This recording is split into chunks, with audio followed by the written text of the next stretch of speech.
You're walking alone at night and you think you're going back to your safe place, but you just crossed into the vegan realm.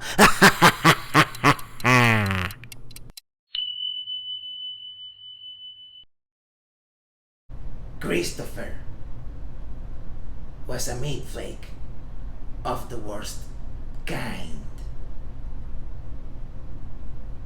His best friend was a vegan, and this Christopher would always bully him and taunt him with ridiculous jokes and fallacies. But his favorite thing to say was, what if you were stranded on a desert island with nothing but a pig? And he thought that this was an actual argument. Of course he thought that. He felt, ha ha ha, gotcha vegan, what are you gonna do now? There's no response to this. But he would find out soon enough. Or he did find out. One morning, Christopher wakes up,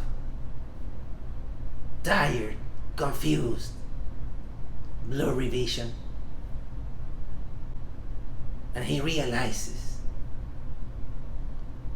he's now stranded. He's washed ashore on a deserted island. Nothing and no one around, seemingly. No tools, no food supplies, nothing.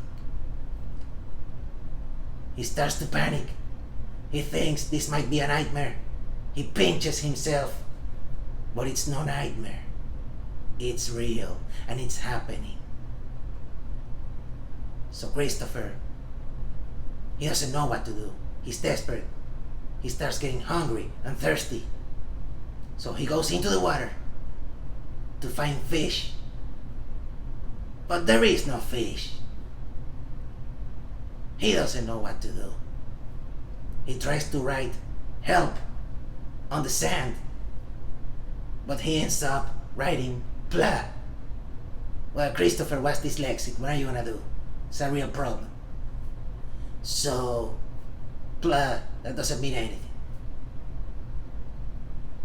Of course,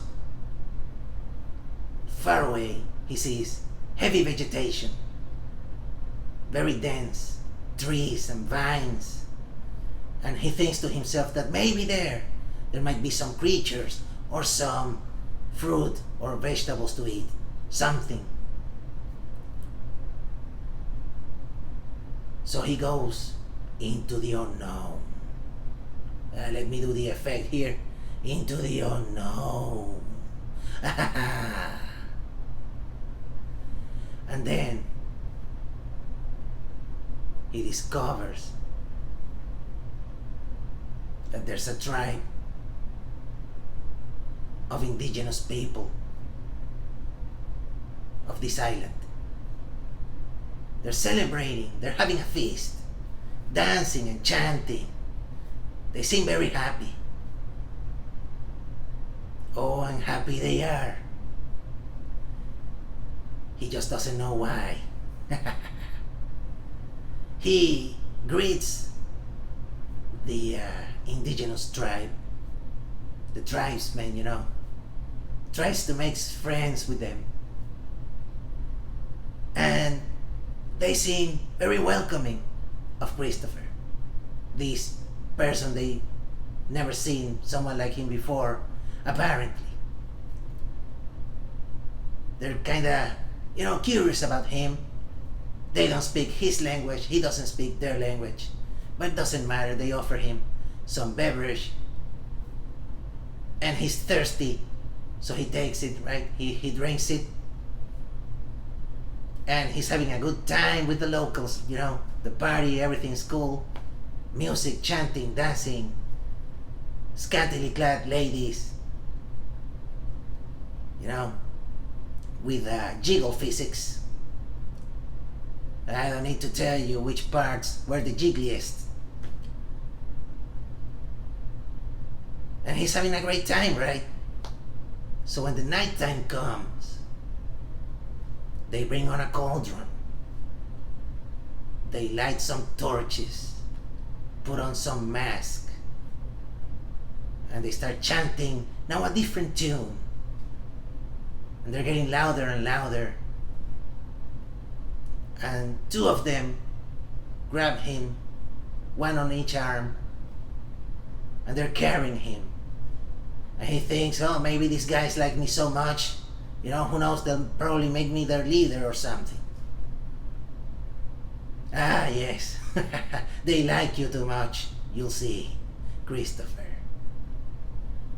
Because dinner is not on you, dinner is you.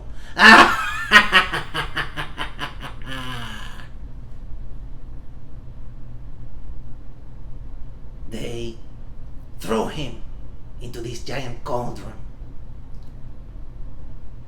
like he was Bugs Bunny, you know, and they start chopping up some vegetables and stuff and throwing it into the cauldron with boiling hot water. He can't get out of there. He's desperate.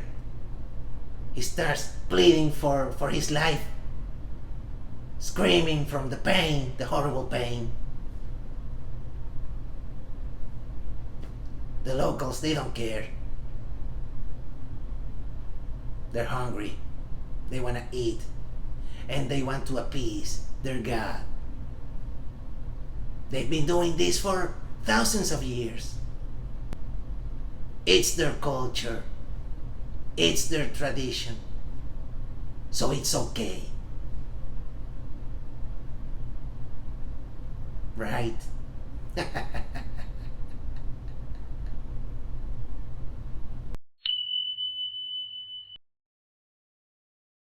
Greta was an old lady. She ran a small but cozy restaurant. She specialized in soup. All sorts of soup, except for one, chicken. So she asked the customers to never order the chicken soup. There was this couple. They were very young and beautiful, who would always come to the restaurant and start berating the lady and humiliating her, asking, demanding for the chicken soup. They enjoyed humiliating her. They had money. At the end, they would always order something else anyway. And she would serve them because, well, they paid. So she didn't deny them the service. But at one point, she got tired of them. So she devised a plan. This one night, they come to the restaurant, as they always do. They sit at one of the tables. She brings them a special drink.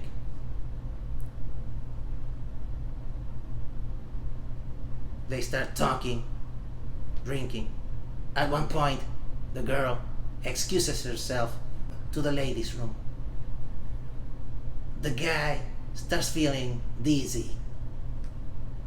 He passes out. When he opens his eyes, old lady Greta brings him a bowl of soup. He's worried. He's like, well, what happened? All disoriented and stuff. She's like, no, don't worry. Everything's fine. Here's this chicken soup on the house. And he was like, well, chicken soup, finally. Yeah, he thinks he's going to feel better with this chicken soup. So he starts eating this soup. But then it's like the flavor is kind of off. And the texture of the chicken and the smell is kind of weird. And he's like, no, what is this, Greta? What did you give me? What is this chicken soup? What is this? And she's like, isn't this what you wanted? Chicken soup? That's what I'm giving you. He's like, no, what is this? This is wrong. It tastes horrible. And she's like, come with me to the kitchen. So, old lady Greta shows this guy to the kitchen. She opens the lid on one of the pots, and there his girlfriend was, all chopped up and boiled in water. And the lady says, "Get it? You want a chicken soup? Here it is. Your chick in soup."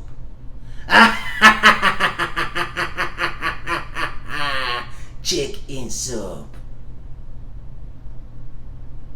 Whatever, I thought it was funny. Goodbye.